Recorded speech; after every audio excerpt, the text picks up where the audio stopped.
Hi there, and welcome to the Curious Collective podcast, conversations designed for the conscious community to bring an awareness to those holistic practices that are available to live your best life. To tap into the knowledge and wisdom of our guests to extract what you need to heal, transform, and live as your true soulful self. I am absolutely pleased to have with us today the beautiful Sarah Maxwell from The Awakened Mama. So I'm going to pass over and I'm just going to let Sarah introduce herself and to all of our amazing listeners. Oh, Katie, way to just allow me to do that. How does one even introduce yourself? Gosh, I have to say that question at dinner parties, what do you do, is so daunting. It always has been for me. And I mean, I think it was a little bit more exciting when I used to be able to say I'm a professional athlete, because then people think, oh, that's kind of cool or interesting. But ironically, when I would say that, I would also notice a disconnect, because it was like, I'm a helper, I'm a connector, I want to give people all that I've got. And when you say I'm a professional beach volleyball player, they always look at you like, well, I could never do that. And deep down, for all the work that I'd done to get me to that place, the 60-year-old that maybe I was chatting to, it might have been a bit of a pipe dream for her. So it did kind of distance us. And so I have to say that question continues to challenge me, because someone used a really clever word, and this is the entrepreneur in residence in Queensland. I know we're both Brisbane locals. She said this thing. She said, I'm a multi-hyphenate. Oh, yeah. Right? Firstly, I had to I'm like, what? Which I love. And her success and being the entrepreneur in residence is because of the many things she does that make her her. And I thought, okay, well, if this high-flying businesswoman can say it, I can say it too. So I really do feel that my life has been an accumulation of the things that matter to me in the moment. So I do feel like it's constantly shifting and changing. Now, I still haven't told you what I do, but I will comment that my 6-year-old asked me this morning, Mom, do you work?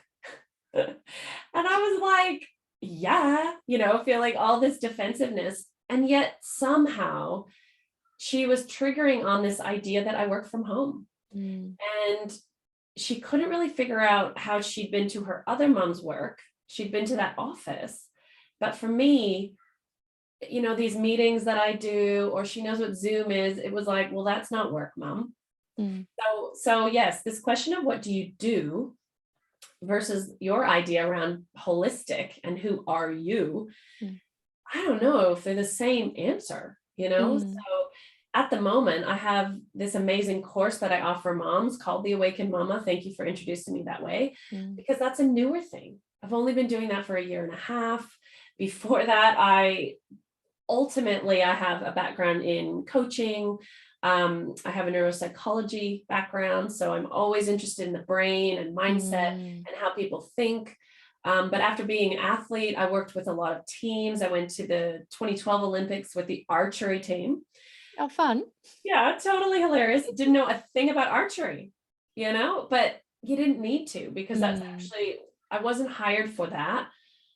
And I felt that it was an asset, not to be so bought into their sport, but I was really bought into them and how they thought about it and what they were thinking on the line, just before they were about to shoot and things like that.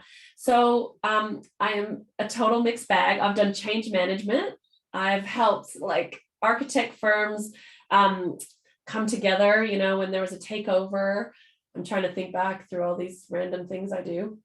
I have a nutrition business for the past 9 years. So for me, that was an awesome way to help people, because prior to that business, I'd had a contract with Qantas.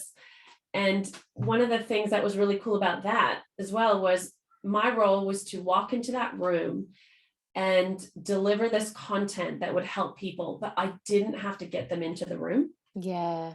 And that showed me a distinction that I loved. I was like, oh, I don't really like getting them in the room. But once you're in the room and you're happily, let's say, at least you're in the room, because they weren't all happily in the room.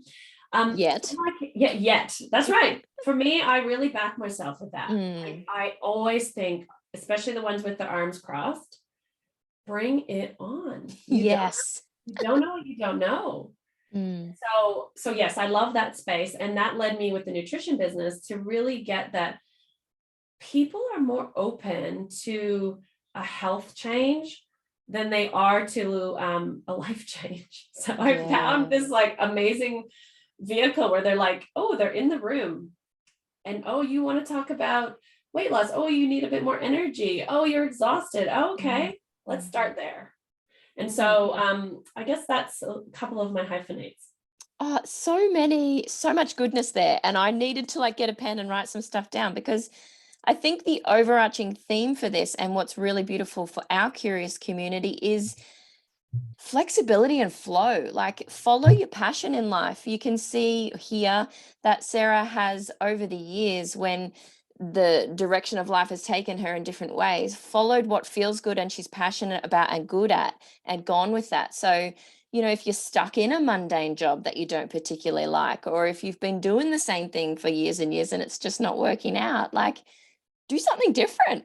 Try something new. And the other thing that really stood out there when you were talking to me was the vehicle. Yes, like, food is medicine, nutrition is medicine. If you start with just that one change, it can unravel so much in your life. And yeah, that would just be perfect. And that having that neuroscience background to link and weave in between all of this, you know, is just perfect. So, and now you've got to a space where you're at the awakened mama. So tell us more about that and how that's really important in your life.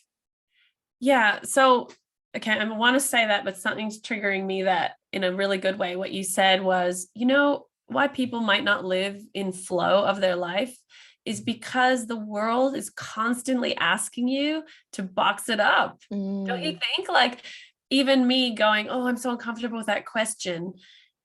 The world is constantly asking you, what do you do? What do you do? What do you do? Yeah. This is going to lead into my course, because my focus with the Awakened Mama is moms who have had children and they're going through a transition. So one of the main transitions is the kids start going to school. Yeah. This seems to be the woman I'm really attracting. So the kids start school, and then all of a sudden you're asking yourself, who am I? What do I do? And so my course is really aimed at giving yourself some space to go beyond just the doing and who am I being and what do I actually want to create in the world? Yeah. Because I have realized that there are phenomenally successful women who, the moment a child comes out of them, it's like the child leaves their body and so does a lot of their confidence. And so, you know, being able to give yourself some space to recalibrate, I actually think it's a great thing that you lose that sense of knowing. Sometimes it's unstable, it's destabilizing because you just feel like you don't have your feet on the ground. But I truly believe different things that have happened in my life is when your feet actually come back down again, it's a new ground. And hopefully from that new ground, you're creating more, like you said, holistically from who you are from within, not from what everybody else thinks you should be doing. Yeah. And realizing that the birth of that child it can be a continuing thing, like, except you're not birthing a child each month, you're birthing new ideas, you're birthing creative energy into the world, and discovering how that feels within your body and your life and your community. Yeah. And giving that some structure, like, I think that's what I was living through my sport career, was learning the structure of a dream, not just the like the haphazard nature of it. Because in a way, my dream was to be a professional athlete. I always wanted to do sport in a way that it was always deemed as sort of like pie in the sky. You see a lot of this depicted in movies, like little boys that want to be, you know, in American movies anyway, like boys that want to be baseball players. I'm Canadian, by the way, so maybe it's more hockey. But hockey and baseball were the only professional sports in our country. And so if I was, even when I was up and coming in my career, and I would say I want to be a professional athlete, Canadians would look at you like, well, that's impossible. So how do you start to put some structure behind your dream, which is, I actually think it's an engineered pathway. And I know I have a very successful life partner that I've been with for 22 years. And I saw in her experience as well, the structure of that dream pathway of somebody who said, I'm going to win a gold medal at the Olympics, who said it when they were not a gold medalist, you know, and a lot of people felt embarrassed for her. They later said that they would, like, when she would say it, they would just turn around because they couldn't even look at her. They were so not able to take that risk or share the dream with her. But they couldn't, because inside of them, this is another very famous athlete who now says it in a funny way, but it's like, how could you pronounce that you're a gold medalist when you haven't done it? The risk of not, like, what if you fail? You know, that's the biggest thing that gets people with dreams, right? What if you don't make it? And so the fact that she did make it is, of course, the cherry on top. But I think that what's more interesting than that is the courage and what it takes to actually proclaim it. And there's been other things that have been proclaimed that did not come to pass, but they are just as important. So inside of that, so back to, of course, again, but basically for me, the Awakened Mama is about giving moms structure in the dreams that they want to create. Like, a lot of moms have created dream homes. That's the thing. They've actually been focusing more on projects, things that they wanted to do and dream about, but they just couldn't fathom it. It was just like, in the humdrum of chaos of the everyday life, where is there space for your dream? Like, and allowing yourself to dream again, to have a dream. You know, some people think perhaps that they can't. Exactly. Or what I think, because I could see this happening with myself as well, and my partner, who've lived a lot of dreams, we started being 100% focused on our kids' dream. Yes. So that is so common. Isn't it true? So we talk to her all the time about her dreams and Disneyland and like all the things for her, and never realizing, you know, we're co-creating with these little ones, right? So, you know, I feel like getting more from who we are and how we're being than like any kind of teaching that we're doing. And so that's something I brought into the course as I noticed what was happening with our daughter. And I remember we just recently went to Canada on a family trip, which was a little bit pie in the sky, because I set it forth when there was all the restrictions in Australia. We couldn't leave without, you know, certain allowances and all this kind of stuff. And everyone was saying, oh, you can't fly right now. And I thought, is this true? Like it's kind of, just because all of society is kind of murmuring, I was like, I just want to know how it really is. I'm just going to set it out there as a dream, like put it out there. And so I remember when we got the pen and paper out, excuse me, and we started to draw, me and my partner were drawing all our favorite things about going overseas again, because we hadn't traveled in a while. And so we never told her that she had to do that with us. But at this age, they like to draw, right? So next thing you know, her paper from the other room got onto the dining room table, and then she's drawing her stuff. And then she ended up amending ours, because I put my mom on the picture and different things. And she put like ages next to everybody in the picture, you know, like, so for some reason she wanted to put everyone's number next to them. So for me, that's just an example of how, what you said, it's all a combined effort as we begin to open that up as part of the process. So even what's one of my modules, how do you actually include the people in your life into your dreams? So that's, you know, that to me, it's like a lot of my own learned experience, the things I'm going through, that's the course I offer. That's what I made. Allowing our children to see that we have dreams and that we're going out after them. Like, I have 3 children.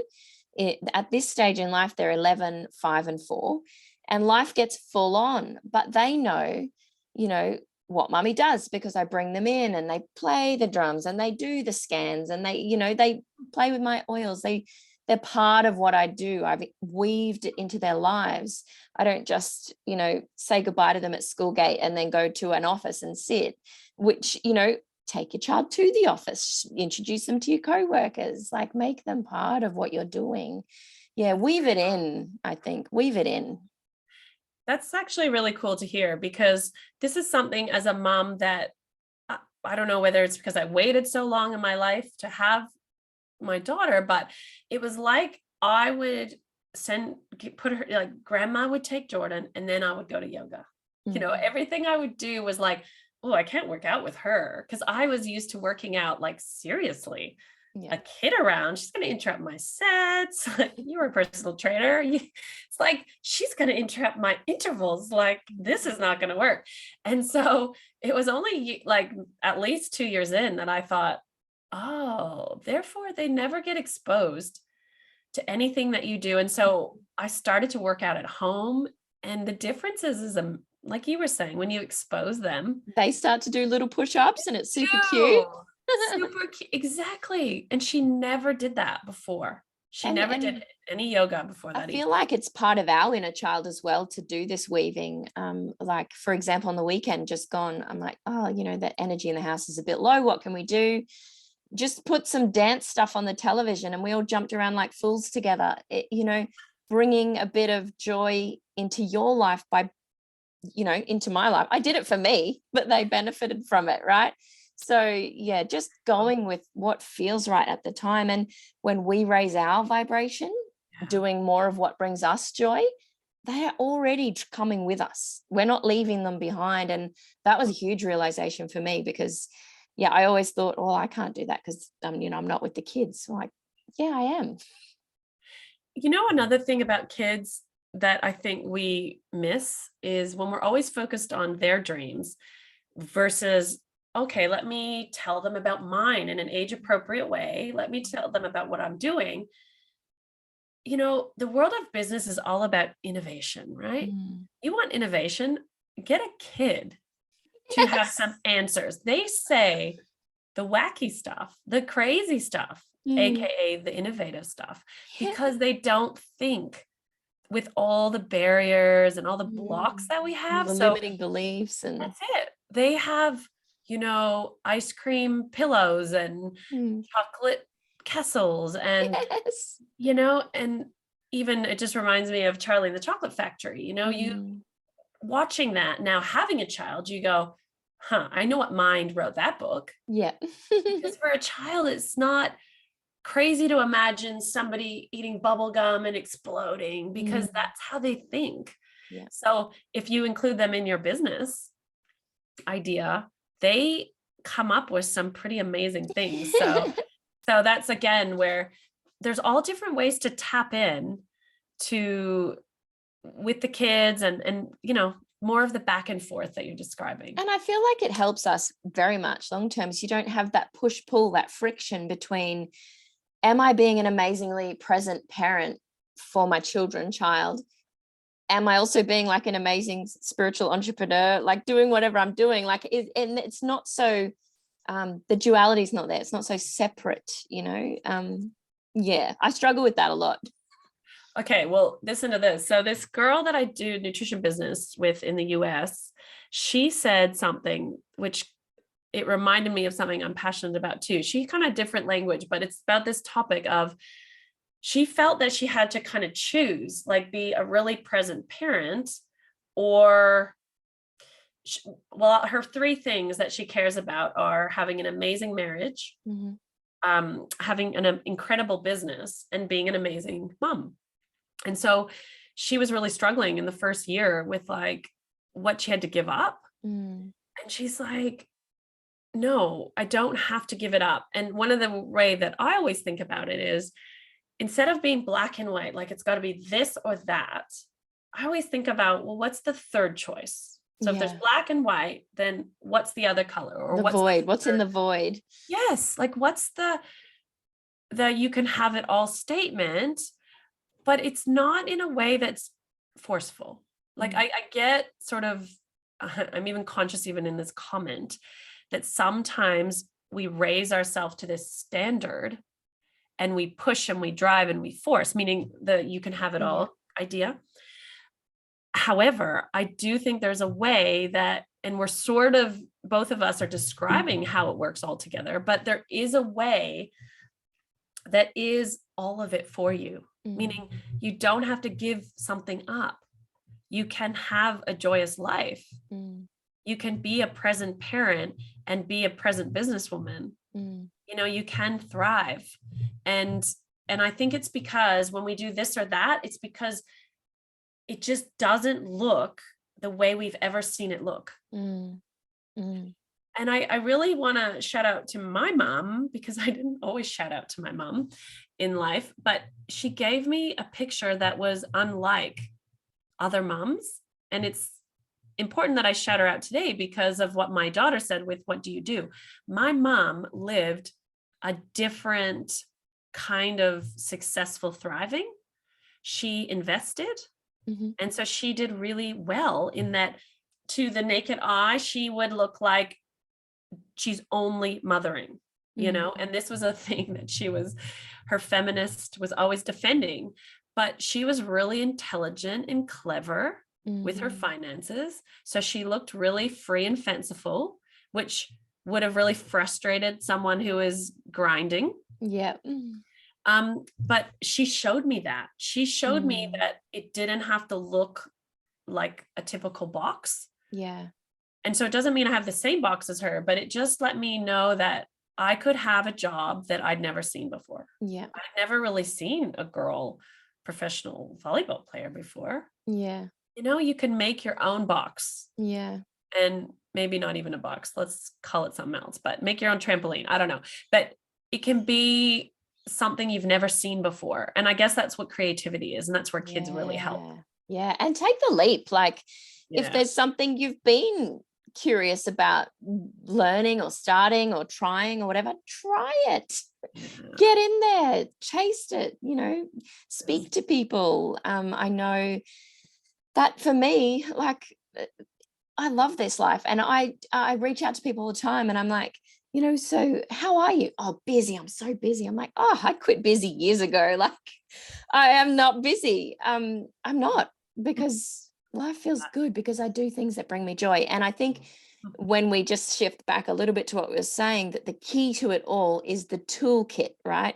And the toolkit, what's in the toolkit to get you through the tricky times, through the friction. And I'm sure you cover it in your beautiful course. Is it breath work? Is it food? Is it movement? Is it music? Like, what do you do to nourish yourself, your body, your mind, to keep you on track in doing what brings you joy? That's probably one of the keys. What's in your toolkit, Sarah? I have a daily, like from an exercise point of view, I feel that movement for me, and it has to be in the morning for some reason. It just doesn't feel the same. You know, all my girlfriends want to do tennis at night, and I'm like, oh, me and at night, you know, I go because I want to socialize, but the morning, that routine is like, it must be some sort of chemistry for me, because my brain chemistry is different when I exercise. I've just, you know, had COVID for a week and haven't exercised. And I think that has a big impact. Oh, massive. You know, so I think I've always had movement and exercise. I love nature, walking outside. For me, like even the house that I choose, you know, when we go away and come back, I always choose near walking paths or near Mount Cootha, you know, here in Brisbane, which you would know. But yeah, so I think that's a huge one for me. I love reading. I'm trying to think what else I have embedded there. Breath work. Like I've had times of serious meditation in my life. And I would say, I don't know that it's in my daily practice. It's more it's like really available to me in chaos. Like when I really need the breath, it's there, but I don't have like kind of a regular practice. But I do love yoga for that, because me and my partner do yoga on the regular. And that to me is that beautiful, like physical movement meets the breath. And for me, it's like really deep, like that is really about so much more than just moving my body. So perhaps yoga is the thing that kind of glues it all together. Absolutely love yoga. We're having a beautiful guest come on soon that's going to talk into yoga and how she transitioned and shifted her whole life through yoga. So that's going to be a really amazing episode. Now, you also have your own podcast, and I was thinking before when we were talking about our kids and the creativeness that they bring to our lives, how funny would it be to interview our kids on our podcasts? I consider it, that's so funny. I thought about it and I was like, my daughter's personality is probably not suited to it, because she would just, not yet anyways. It would be pretty funny. So she's more reticent. Like, when we want her to sing happy birthday or something on a video, the minute we press go, she just stops. that kind of stuff. But I do think a podcast I listened to, she had her son who's very shy. It was a guest that he chose. And yeah, he was really clever. He's a teenager, but he was, I think that would be pretty funny. Yeah. And so what is your podcast and what made you start it? Yeah, it's called In the Game. I love I called my whole business In the Game. So, the Awakened Mom is part of that. So the only way I could seem to contain my multi-hyphenates was In the Game for me is not about sport. It's actually about being in the game of life. And even when we were talking, when you said, if you've had an idea or something that's interesting to you, just give it a go. That's what being in the game is for me, because jumping in and seeing life from having a go is a completely different conversation than when you're watching life from the sidelines. So this is where the sport analogy helps, because I really, really got this idea that when I was playing beach volleyball, so like I'm on the court with my beach volleyball, I played with the same, like a best friend for 9 years, and we're playing all over the world. We have 12 seconds between the whistle. So we have this whole system of communication that we do behind our backs. If you ever watched the Olympics, I love it. We're doing all these signals and stuff. So we communicate with our hands because it's loud. We don't have a lot of time, and there's a strategy. But let's just look at how streamlined that is, how systematic and organized that is in the moment.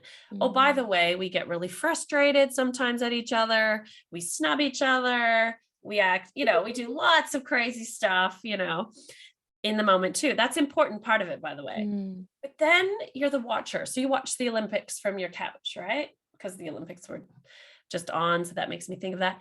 And boy, aren't we amazing at sport. Like we know everything that people should be doing, or the swimmer, or like how they should be talking in their interview, or and by the way, I just using this sport analogy because it's brilliant. When we're watching and what we comment is ridiculous. It's a totally different conversation when you're sitting on the couch and when you're there. You don't have time. You have 12 seconds. You're not complaining. You're not judging. There's no time for that. You do that later in your meetings. So what I'm trying to say is jump, like what you said, jump in and give it a go, because I have a mom. This is another good example about the course, is that this mom has started a new business, and her conversation about what a startup is completely different now that she's actually having to go. I said that to her. I go, do you realize the success is that you're actually giving it a go? You think it's like whether it succeeds or not. It's not. It's that your discernment, what you're now getting is important. I said to her, I kind of think this might not be the one for you. This probably isn't going to be the last business, but you're now in the game. Yeah. And your decisions, High five. I said, the things that you are now putting together and your ideas are totally different than when you were for 10 years contemplating this business idea, from the sidelines. Yeah. So back to the podcast. It's just me interviewing amazing people who have led in some ways their dream life and reverse engineering it a little bit, like kind of getting at, what did you used to dream about as a child? Are they living it currently? I find that fascinating, what people used to dream about and what they currently do. Or how far from it actually is. Exactly. Or you know what? It ain't that far. I'll tell you, there's so many commonalities. And the whole reason I want to do that is I feel like through other people's stories, it allows us to see the possibilities within ourselves.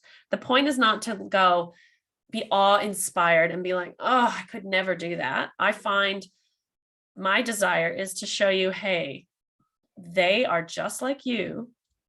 And they took that step that you also can take. And they did that through trepidation or whatever, but they took the step, and this is the result. So I hope that people get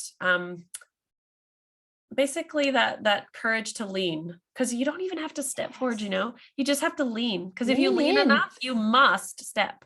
Yes. Must. Oh my God, it's like gold dust. Rewind that and listen again, listeners. So good. So good. Yes. Lean in. Trust yourself. Trust that you're safe. Trust that you'll be okay. Trust that there's a community of people out there and you're not alone. Oh, okay. Wait, now you got me. Like, because this is what you're all about is, as much as I thought my course was insightful and helpful, the thing that the women love the most is each other. For real. We actually extended every session that we do because they said our favorite part is when we hear from each other. Yeah. The stories they tell each other are the leaners. There's gold in it. Yep. That's gold. They all say it's each other. And so we do regular catch-ups, and they all show up and they all tell their stories, and that leads to their next step. And so community and what you're doing and collaborating is, I think, what people are really hungry for. Yeah. And this is me talking all in my world. The energy of the planet right now is about community. We're all being called together. Like, I've had people pop into my life, you're one of them, that, I didn't know anything about, but boom, there they are in front of me. And I'm like, yes, her. Yep, her. Yep. And I'm choosing who I resonate with and calling them in, and and it feels good. So if you've just been sticking around the old hood and you're not getting much joy, go out and find your people and connect with them. And so much power in the story, spoken and written, so much power in the story. So tell your story. I love what you said. Did everybody I just had to highlight when you just said, and it feels good. Like, that's your indicator, isn't it? Like, that's it. Like, it feels good. And when the old hood doesn't feel good, lean towards what feels good. Yeah. Because I feel like the last 2 years of craziness that's gone on in the whole world has created and brought together the people that need to be together. The ones that are willing to see through the crap and ask questions and be together and support each other, or the ones that just want to sit in front of the telly and, put their blindfolds on and just live in fear. So, like, do I want to bring more joy into my life? Yes. Who do I need to hang around? Right on. Yeah. Right on. I'm with you. I mean, I feel it's been the best self-development exercise the past 2 years. Has been like, I don't know, I just saw it again, like in the game was a lot of observing as well. So as much as, my comment about the sidelines is not the same as being an observer. Yeah. Because my daughter's taught me that. She's like an observer. She watches the room. She takes it all in, and then she steps, and that there's power. I think we're in the age of what did my friend call it? Oh yeah, there's a book or something called Quiet Power. What a good title. She said it's a kid's book. I think the first book was called Quiet, and maybe the kids one is Quiet Power. And I thought, I feel like we're in the age of that, because at the moment, all the screaming, like all that loud, the noise.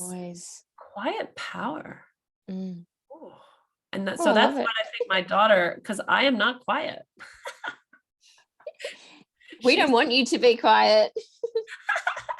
I love the sports analogy. I love the sideline thing too. It all works when you think about it.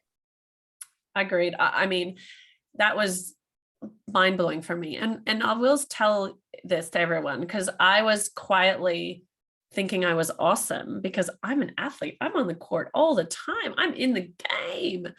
And then I kind of saw that even you can be in your own environment and on the sidelines. So this is like a little kind of, you'll know, like, meaning you could be like, I'm in the game of mothering, but am I? Am I actually kind of like sitting on the side, kind of checking my Instagram all the time? Am I actually not there? Am I on the sidelines? Self-observation. I love this. Right? Like, ooh, I'm just gonna fully judge those moms walking up to pickup. Ew, what are they wearing? You know, like maybe I'm not as in the game as I think. I'm not actually talking to anyone. I'm just sitting there kind of like judging, or even the teacher. Maybe I'm kind of having a go. I never talked to the teacher, but man, I have lots of opinions about them.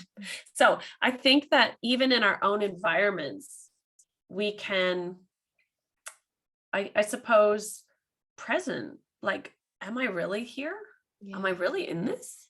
Yeah. You know, and I think that it's not a perfection game. I don't know that we arrive. You don't arrive at that. It's just like a calling. Yeah, and I see that is a beautiful way to do self-reflection too. Like you've really planted a seed there for people, on this call to do a bit of self-reflection. And are you actually in the game? Are you on the sideline, or are you an observer? Like, where are you? And how would you slip into that analogy? Yeah. So with your podcast and your hold on, we have to tease one thing away, because I think the danger is the sideline is not the observer, because I kind of saw myself getting putting those things together, because the observer is not the judger. In this case, the sideline, the conversation that is happening on the sideline that I'm talking about is the judge, the judging, when you're like complaining and judging, that's the sideline. To me, an observer can be quite neutral. It's the pre-step. Like, to me, the observer is just taking it in, and that's the quiet power of it. It's like, I can take all this in, and I can like inhale. And then there's choice. Then you move into, am I going to sit on the sideline and judge and be the commentator, or am I actually going to move in? Yeah. I'm actually going to step in. Okay, Yeah. sorry. Keep going. Ask a question. If people were wanting to, find out more about the current work that you're doing in your beautiful Awaken Mama course, or any of the other coaching work that you do, what advice would you have for them? Oh, what advice? The biggest thing I'd say, and I want to, like, Eckhart Tolle, who wrote The Power of Now, amazing that book. Yes. But man, you gotta have patience. So, that book is full on, and I don't think you just read it quickly. I remember that actually, I read it when I was playing sport, and I remember that every chapter, you had to read it. Maybe it was The New Earth. I forget which one I read first, but basically chapter, live, chapter, integrate into, oh my gosh. Right.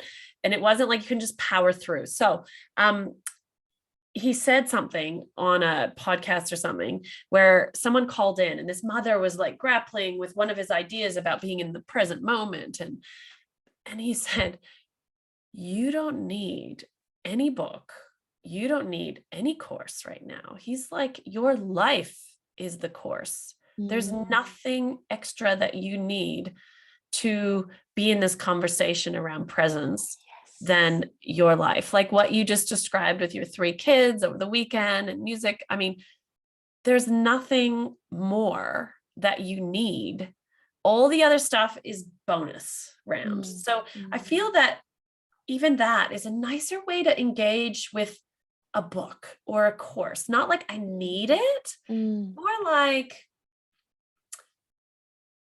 I like this, the quote, like, how does it get any better than this? And then the next thing you say is just like a cherry on top. It's like, oh, so now I can shower myself with this course. Not like I need this to put me through all my problems. It's like, a lot of people commented about my course that they wanted it to be a magic pill.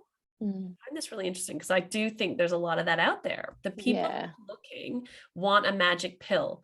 So when it ends, there's a little bit of like, did I get a magic pill?